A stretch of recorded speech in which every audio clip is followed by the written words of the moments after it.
Capítulo 26. Amortiguada la primera impresión, no se atrevía Julián a interrogar a Nucha sobre lo que había visto. Hasta recelaba ir al cuarto de la señorita. Algún fundamento tenía este recelo.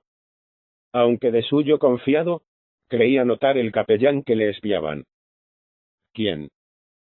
Todo el mundo. Primitivo, Sabel, la vieja bruja, los criados. Como sentimos de noche, sin verla, la niebla húmeda que nos penetra y envuelve, así sentía Julián la desconfianza, la malevolencia, la sospecha, la odiosidad que iba espesándose en torno suyo. Era cosa indefinible, pero patente. En 2 o 3 funciones a que asistió, figurósele que los curas le hablaban con acento hostil, que el arcipreste le examinaba, frunciendo el entrecejo, y que únicamente don Eugenio le manifestaba la acostumbrada cordialidad. Pero acaso fuesen estas vanas cavilaciones, y quizás soñaba también al imaginarse que, a la mesa, don Pedro seguía continuamente la dirección de sus ojos, y acechaba sus movimientos. Esto le fatigaba tanto, más cuanto que un irresistible anhelo le obligaba a mirar a Nucha muy a menudo, reparando a hurtadillas si estaba más delgada, si comía con buen apetito, si se notaba algo nuevo en sus muñecas. La señal, oscura el primer día, fue verdeando y desapareciendo. La necesidad de ver a la niña acabó por poder más que las vacilaciones de Julián. Arreglada ya la capilla, solo en la habitación de su madre podía verla, y allí fue, no bastándole el beso robado en el corredor, cuando el ama lo cruzaba con la nena en brazos. Iba la criatura saliendo de esa edad en que los niños parecen un lío de trapos, y sin perder la gracia y atractivo del ser indefenso y débil, tenía el encanto de la personalidad, de la soltura cada vez mayor de sus movimientos, y conciencia de sus actos. Ya adoptaba posturas de ángel de Murillo, ya cogía un objeto, y acertaba a llevarlo a la cálida boca, en la impaciencia de la dentición retrasada. Ya ejecutaba con indecible monería ese movimiento cautivador, entre todos los de los niños pequeños, de tender no solo los brazos, sino el cuerpo entero, con abandono absoluto, hacia la persona que les es simpática. Actitud que las nodrizas llaman irse con la gente. Hacía tiempo que la pequeña redoblaba la risa, y su carcajada melodiosa, repentina y breve, era sólo comparable a gorjeo de pájaro. Ningún sonido articulado salía aún de su boca, pero sabía expresar divinamente, con las onomatopeyas que según ciertos filólogos, fueron base del lenguaje primitivo, todos sus afectos y antojos. En su cráneo, que empezaba a solidificarse, por más que en el centro latiese aún la abierta mollera, se espesaba el pelo, de día en día más oscuro, suave aún como piel de topo.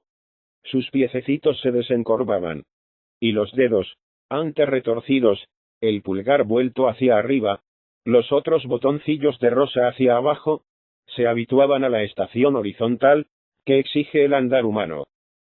Cada uno de estos grandes progresos, en el camino de la vida, era sorpresa y placer inefable para Julián, confirmando su dedicación paternal al ser, que le dispensaba el favor insigne de tirarle de la cadena del reloj, manosearle los botones del chaleco, ponerle como nuevo de baba y leche.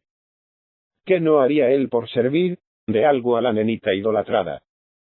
A veces el cariño le inspiraba ideas feroces, como agarrar un palo y moler las costillas a Primitivo, coger un látigo y dar el mismo trato a Sabel. Pero, ¡ay! Nadie puede usurpar el puesto del amo de casa, del jefe de la familia.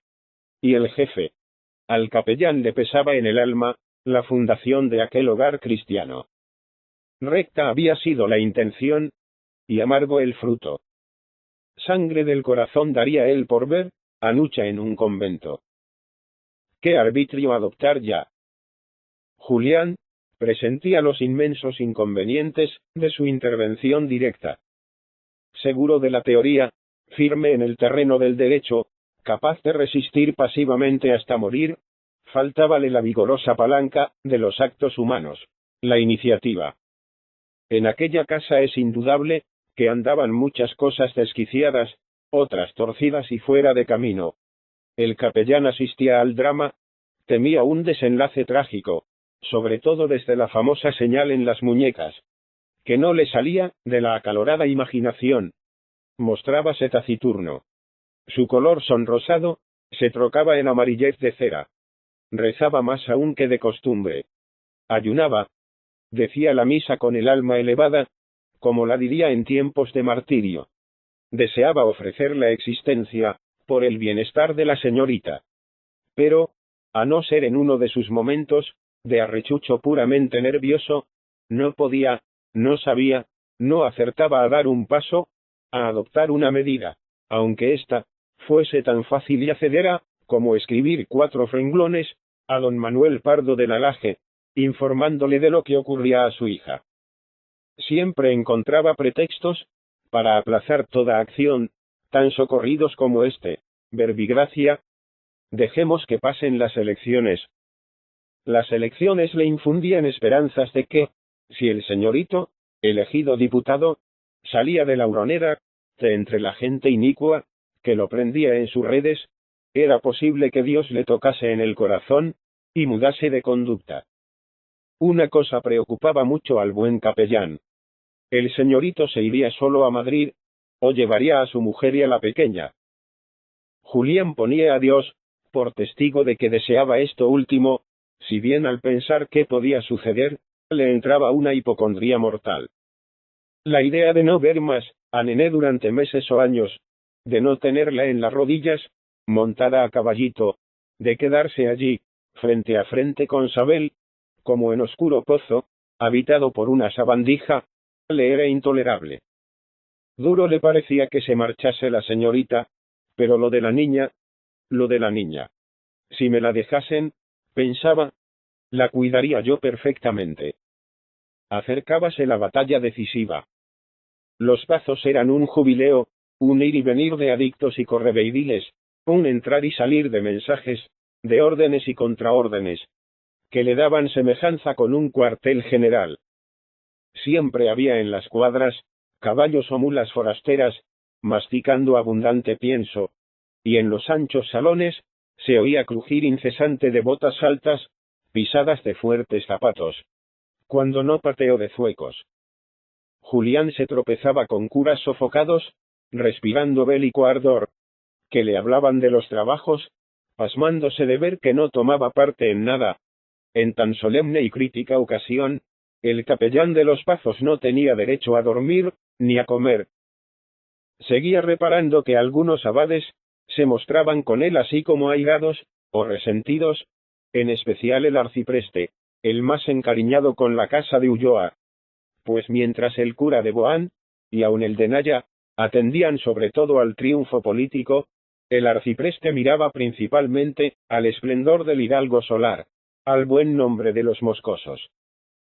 Todo anunciaba que el señor de los Pazos se llevaría el gato al agua, a pesar del enorme aparato de fuerza desplegado por el gobierno. Se contaban los votos, se hacía un censo, se sabía que la superioridad numérica era tal, que las mayores diabluras de Trampeta no la echarían abajo. No disponía el gobierno, en el distrito, sino de lo que, pomposamente hablando, puede llamarse el elemento oficial.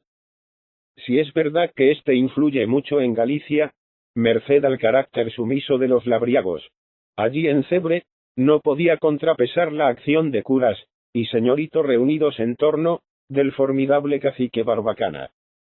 El arcipreste resoplaba de gozo. Cosa rara. Barbacana mismo era el único que no se las contaba felices. Preocupado y de peor humor a cada instante, torcía el gesto cuando algún cura entraba en su despacho frotándose las manos de gusto, a noticiarle adhesiones, caza de votos. ¿Qué elecciones aquellas, Dios eterno? ¡Qué lid reñidísima! ¡Qué disputar el terreno pulgada a pulgada, empleando todo género de zancadillas y ardides! Trampeta parecía haberse convertido en media docena de hombres para trampetear a la vez en media docena de sitios. Trueques de papeletas, retrasos y adelantos de hora, falsificaciones, amenazas, palos, no fueron arbitrios peculiares de esta elección, por haberse ensayado en otras muchas. Pero uniéronse a las estratagemas usuales, algunos rasgos de ingenio sutil, enteramente inéditos. En un colegio, las capas de los electores del marqués se rociaron de aguarrás, y se les prendió fuego disimuladamente, por medio de un fósforo, con que los infelices salieron dando alaridos, y no aparecieron más. En otro se colocó la mesa electoral, en un descanso de escalera. Los votantes no podían subir sino de uno en uno, y 12 paliaguados de trampeta, haciendo fila, tuvieron interceptado el sitio, durante toda la mañana, moliendo muy a su sabor a puñadas y coces, a quien intentaba el asalto. Picardía discreta y mañosa, fue la practicada en Cebre mismo.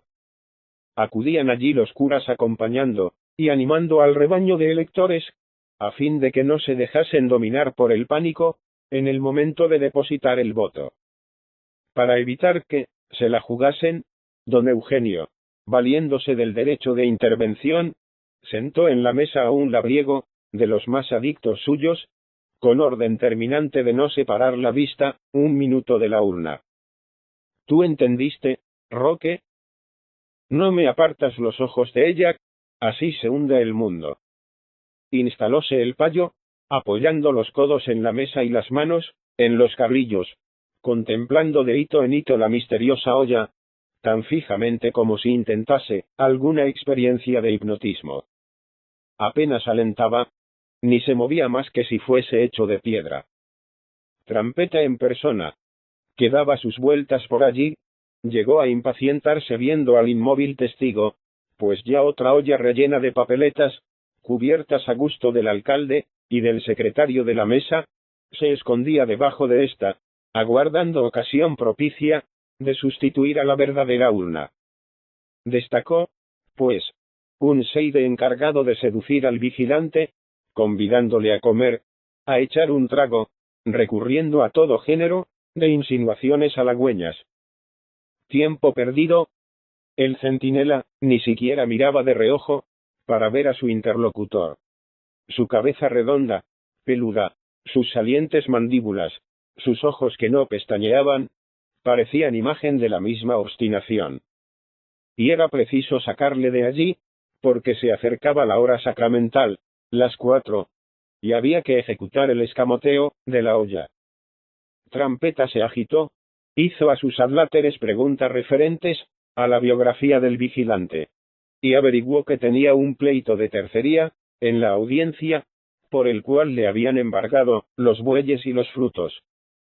Acercóse a la mesa disimuladamente, púsole una mano en el hombro, y gritó: «Fulano, ganaste el pleito».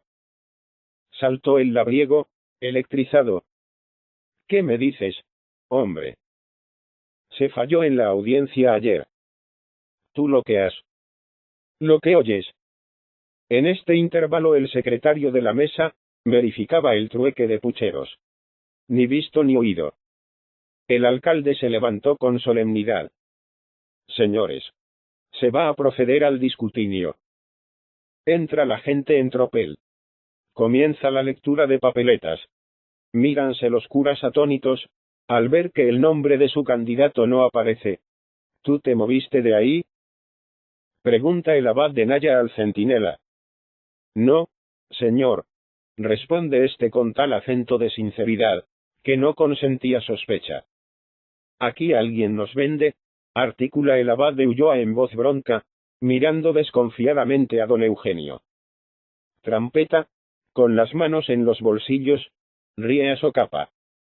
Tales amaños mermaron de un modo notable la votación del marqués de Ulloa, dejando circunscrita la lucha, en el último momento, a disputarse un corto número de votos, del cual dependía la victoria. Y llegado el instante crítico, cuando los ulloístas se juzgaban ya dueños del campo, inclinaron la balanza del lado del gobierno de fecciones completamente impensadas, por no decir abominables traiciones, de personas con quienes se contaba en absoluto, habiendo respondido de ellas la misma Casa de los Pazos, por boca de su mayordomo. Golpe tan repentino y alevoso no pudo prevenirse, ni evitarse.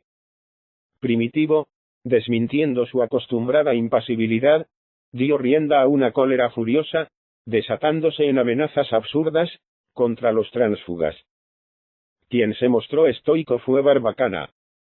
La tarde que se supo la pérdida definitiva de la elección, el abogado estaba en su despacho, rodeado de 3 o 4 personas. Ahogándose como ballena, encallada en una playa, y a quien el mar deja en seco, entró el arcipreste, morado de despecho y furor. Desplomóse en un sillón de cuero, echó ambas manos a la garganta, arrancó el alzacuello, los botones de camisa y almilla. Y trémulo, con los espejuelos torcidos, y el fusique oprimido, en el crispado puño izquierdo, se enjugó el sudor con un pañuelo de hierbas. La serenidad del cacique le sacó de tino. Me pasmo, caramelos.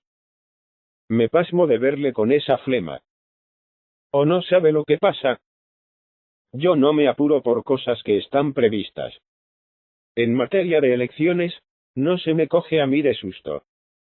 ¿Usted se esperaba lo que ocurre? Como si lo viera. Aquí está el abad de Naya, que puede responder de que se lo profeticé. No atestiguo con muertos. ¿Verdad es?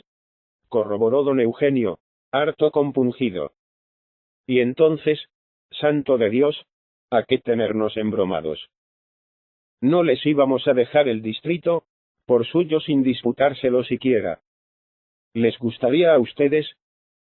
Legalmente, el triunfo es nuestro. Legalmente. Toma, caramelos. Legalmente sí, pero vénganos con legalidades. Y esos Judas condenados, que nos faltaron cuando precisamente pendía de ellos, la cosa. El herrero de Gondás, los 2 Ponges, el albeitar. Esos no son Judas, no sea inocente, señor arcipreste. Esa es gente mandada, que acata una consigna. El Judas es otro.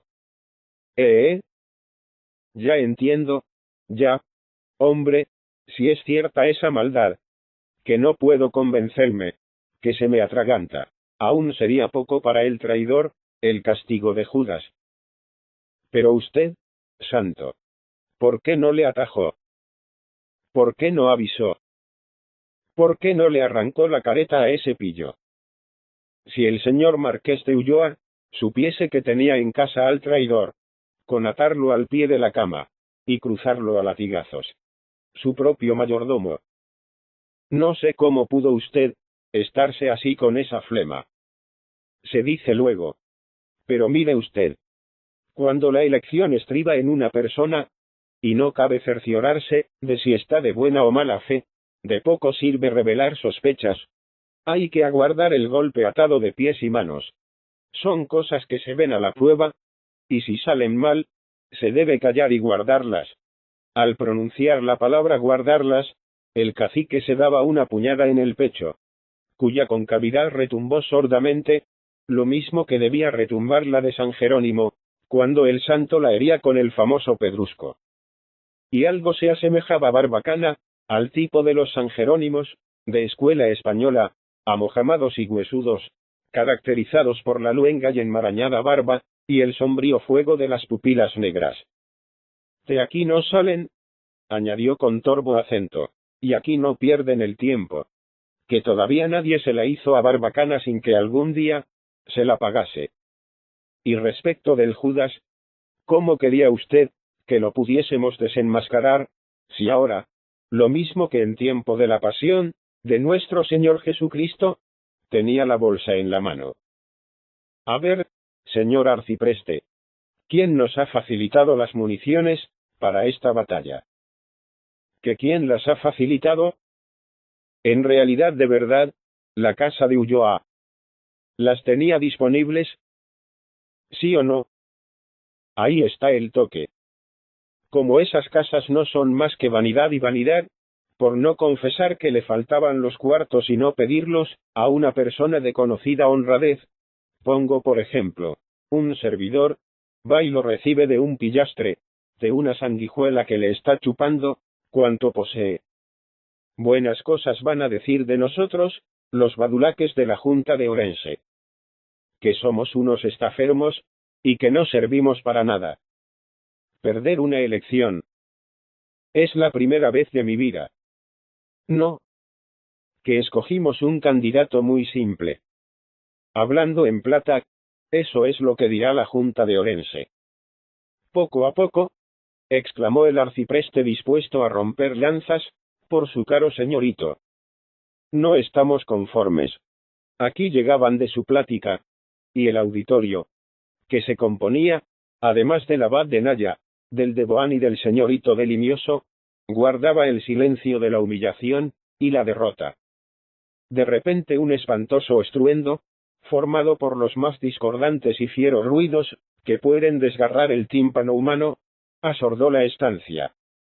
Sartenes rascadas con tenedores, y cucharas de hierro, tiestos de cocina tocados como címbalos, cacerolas, dentro de las cuales se agitaba, en vertiginoso remolino, un molinillo de batir chocolate, peroles de cobre en que tañían, broncas campanadas fuertes manos de almirez, latas atadas a un cordel, y arrastradas por el suelo, trebe de repicados con varillas de hierro, y, por cima de todo, la lúgubre y ronca voz del cuerno, y la horrenda vociferación de muchas gargantas humanas, con esa cavernosidad que comunica a la laringe el exceso de vino en el estómago.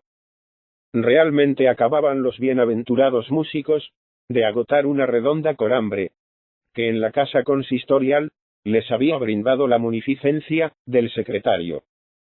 Por entonces, aún ignoraban los electores campesinos ciertos refinamientos, y no sabían pedir del vino que hierve y hace espuma, como algunos años después, contentándose con buen tinto empecinado del borde.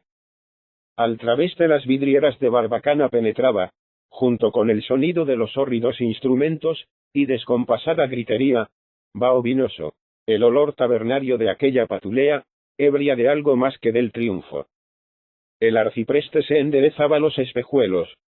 Su rostro congestionado revelaba inquietud. El cura de Boán fruncía el cano entrecejo. Don Eugenio se inclinaba a echarlo todo a broma. El señorito de Limioso, resuelto y tranquilo, se aproximó a la ventana, alzó un visillo y miró.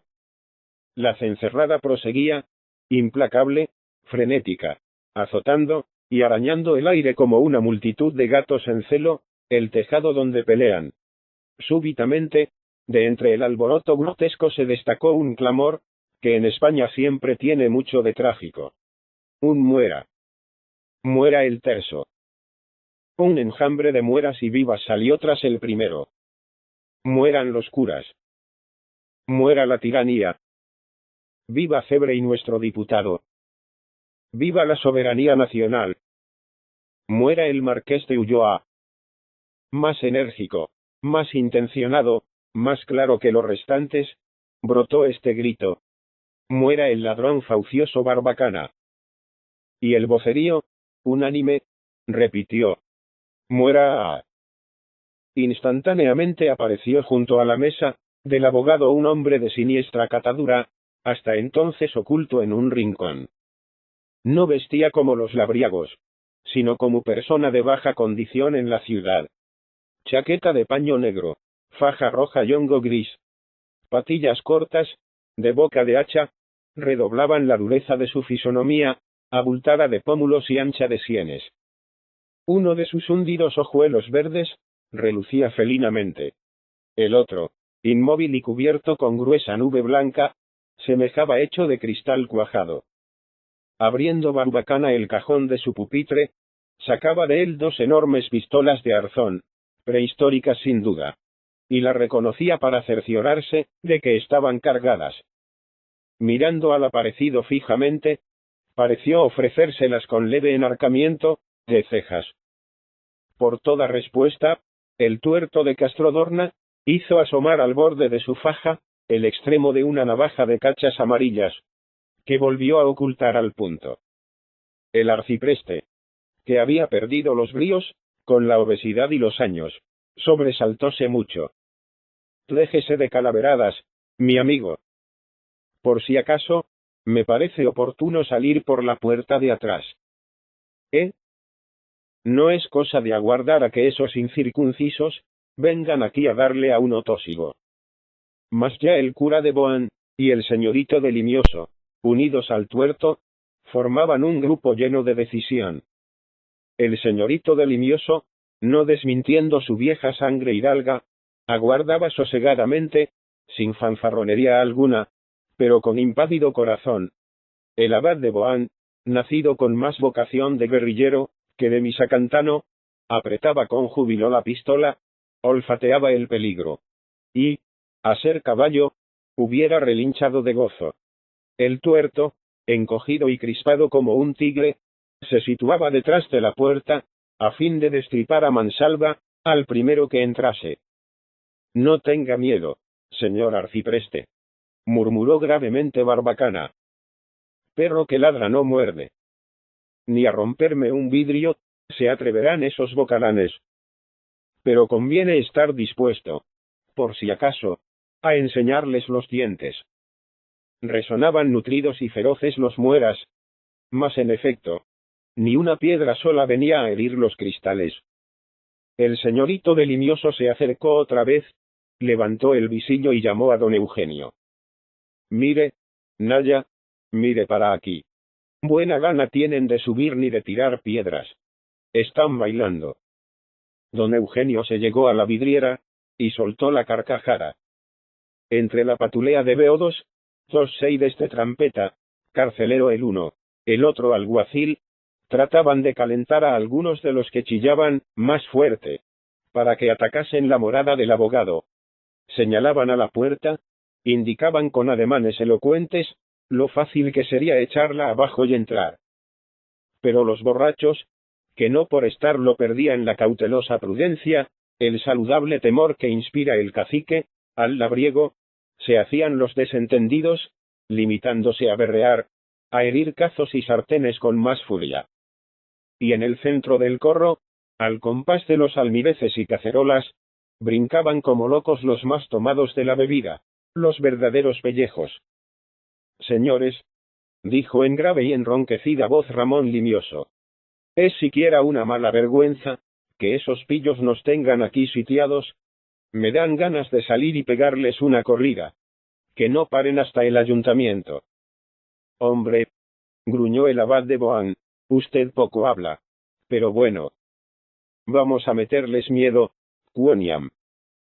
Estornudando solamente, espanto yo media docena de esos pellejones. No pronunció el tuerto palabra. Únicamente su ojo verdoso se encendió con fosfórica luz, y miró a Barbacana, como pidiéndole permiso de tomar parte en la empresa.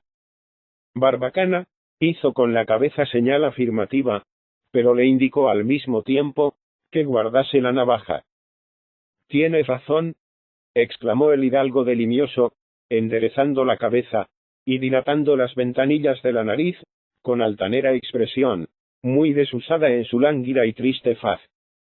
A esa gente, a palos y latigazos se les sacude el polvo. No ensuciar un arma que uno usa para el monte, para las perdices y las liebres, que valen más que ellos, fuera el alma. Y al decir fuera el alma, persignóse el señorito.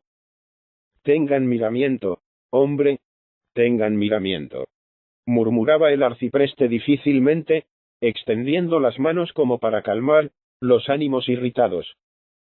Cuán lejos estaban los tiempos belicosos, en que aseguraba una elección a puntapiés. Barbacana no se opuso a la hazaña. Al contrario, pasó a otra estancia, y volvió con un haz de junquillos, palos y bastones. El cura de Boán no quiso más garrote que el suyo, que era formidable. Ramón Limioso, fiel a su desdén de la grey villana, asió el látigo más delgado, un latiguillo de montar. El tuerto empuñó una especie de tralla, que, manejada por diestra vigorosa, debía ser de terrible efecto. Bajaron cautelosamente la escalera, cuidando de no zapatear, previsión que el endiablado estrépito de la cencerrada hacía de todo punto ociosa. Tenía la puerta su tranca y los cerrojos corridos, medida de precaución adoptada por la cocinera del abogado, así que oyó estruendo de motín. El abad de Boán los descorrió impetuosamente, el tuerto sacó la tranca, giró la llave en la cerradura, y clérigos y seglares se lanzaron contra la canalla sin avisar, ni dar voces, con los dientes apretados, chispeantes los ojos, blandiendo látigos y esgrimiendo garrotes. No habrían transcurrido 5 minutos, cuando Barbacana, que por detrás de los visillos, registraba el teatro del combate, sonrió silenciosamente, o más bien regañó los labios, descubriendo la amarilla dentadura, y apretó con nerviosa violencia la barandilla de la ventana. En todas direcciones, huían los despavoridos borrachos, chillando como si los cargase un regimiento de caballería a galope. Algunos tropezaban y caían de bruces, y la tralla del tuerto se les enroscaba alrededor de los lomos, arrancándoles alaridos de dolor. Fustigaba el hidalgo de Limioso, con menos crueldad, pero con soberano desprecio, como se fustigaría a una piara de marranos. El cura de Boán sacudía estacazo limpio, con regularidad y energía infatigables. El de Naya, incapaz de mantenerse dentro de los límites de su papel justiciero, insultaba, reía, y vapuleaba a un mismo tiempo a los beodos. Anda, tinaja, Cuba, mosquito. Toma, toma, para que vuelvas otra vez, pellejo, odre. Ve a dormir la mona, cuero. A la taberna con tus huesos, larpan, tonel de mosto. A la cárcel, borrachos, a vomitar lo que tenéis en esas tripas. Limpia estaba la calle. Más limpia ya que una patena. Silencio profundo había sustituido al vocerío, a los mueras y a la cencerrada feroz. Por el suelo quedaban esparcidos despojos de la batalla. Cazos, almireces, cuernos de buey. En la escalera se oía el ruido de los vencedores, que subían celebrando el fácil triunfo. Delante de todos entró don Eugenio, que se echó en una butaca partiéndose a carcajadas, y palmoteando. El cura de Boán le seguía limpiándose el sudor. Ramón Limioso, serio y aún melancólico, se limitó a entregar a Barbacana el latiguillo, sin despegar los labios. Van buenos. Tartamudeó el abad de Naya, reventando de risa. Yo mallé en ellos. Como quien malla en centeno. Exclamó respirando con placer el de Boán. Pues yo, explicó el hidalgo, si supiese que habían de ser tan cobardes, y echar a correr sin volvérsenos siquiera, a fe que no me tomo el trabajo de salir. No se fíen, observó el arcipreste. Ahora en el ayuntamiento, los avergüenza trampeta, y capaces de venir acá en persona, con los incircuncisos a darle un susto, al señor licenciado, así llamaban a Barbacana, familiarmente sus amigos. Por si acaso, es prudente que estos señores pasen aquí la noche. Yo tengo que misar mañana en Loiro, y mi hermana estará muerta de miedo, que si no... Nada de eso, replicó perentoriamente Barbacana. Estos señores se vuelven cada uno a su casa. No hay cuidado ninguno. A mí, me basta con este mozo, añadió señalando al tuerto, agazapado otra vez en su rincón. No fue posible reducir al cacique a que aceptase la guardia de honor que le ofrecían. Por otra parte, no se notaba síntoma alguno de que hubiese de alterarse el orden nuevamente. Ni se oían a lo lejos vociferaciones de electores victoriosos. El soñoliento silencio de los pueblecillos pequeños y sin vida pesaba sobre la villa de Cebre. 3 héroes de la gran batida, y el arcipreste con ellos, salieron a caballo hacia la montaña. No iban cabizbajos, a fuer de muñidores electorales derrotados, sino llenos de regocijo, con gran cháchara y broma, celebrando a más y mejor la somanta, administrada a los bofrachines cencerreadores. Don Eugenio estaba inspirado, oportuno, bullanguero, ocurrentísimo en una palabra. Había que oírle, remedar los aullidos y la caída de los ebrios, en el lodo de la calle. y el gesto que ponía el cura de Boán, al majar en ellos. Barbacana se quedó solo con el tuerto. Si alguno de los molidos músicos de la cencerrada se atreviese a asomar la cabeza y mirar hacia las ventanas del cacique, vería que, por fanfarronada o por descuido, no estaban cerradas las maderas, y podría distinguir, al través de los visillos, y destacándose sobre el fondo de la habitación, alumbrada por el quinque, las cabezas del abogado y de su feroz defensor Iseide. Sin duda hablaban de algo importante, porque la plática fue larga. 1 hora, o algo más corrió desde que encendieron la luz hasta que las maderas se cerraron, quedando la casa silenciosa, torva y sombría como quien oculta algún negro secreto.